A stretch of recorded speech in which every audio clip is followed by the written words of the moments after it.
Sa mga balitang pambansa, tuloy na ang Quad Committee hearing sa Kamara ngayong umaga.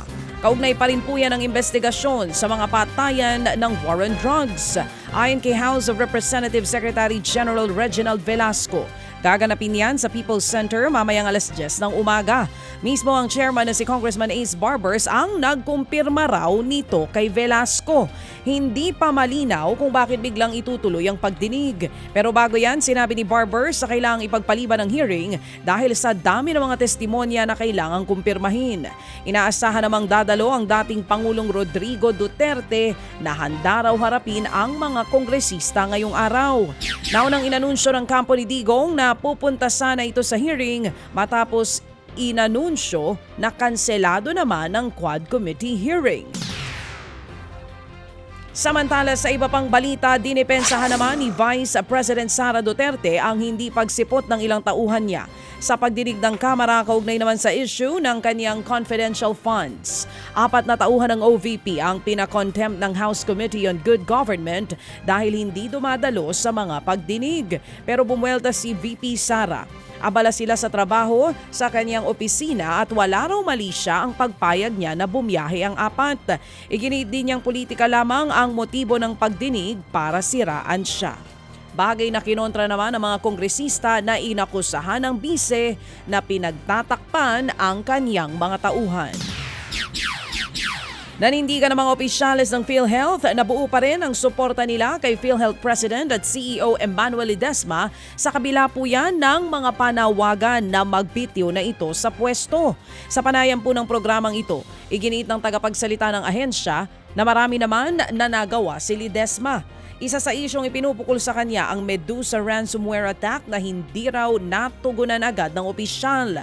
Pero ang paglilinaw ng PhilHealth, inaksyonan na nila ang problema at nasa proseso na sila ng pagbili ng mga kinakailangan para palakasin ang kanilang IT system.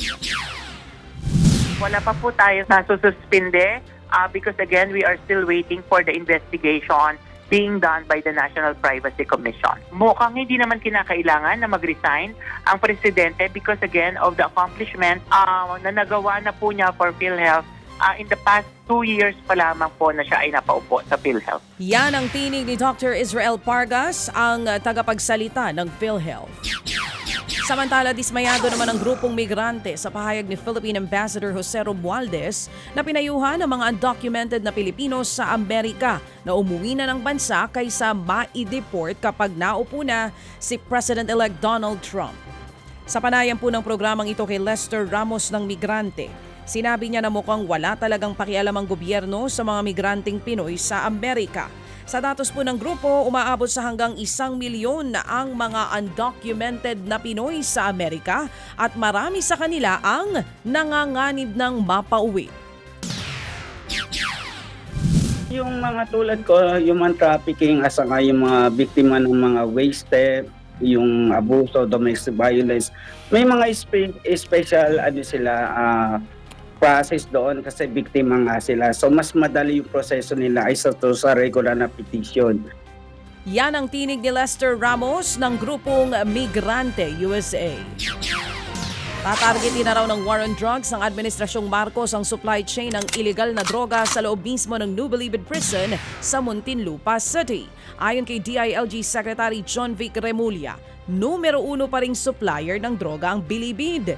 Isa sa nakikita nilang solusyon dito ang paglilipat sa mga high-value detainees sa isang maximum security compound sa ibang lugar. Hindi na niya sinabi kung saang lugar planong ilipat ang mga preso. Pero aabot daw sa 200 high-value inmates ang balak na mailipat. Napag-usapan yan sa pulong ng Pangulo kasama ang PNP, DILG, DOJ at maging ang PIDEA.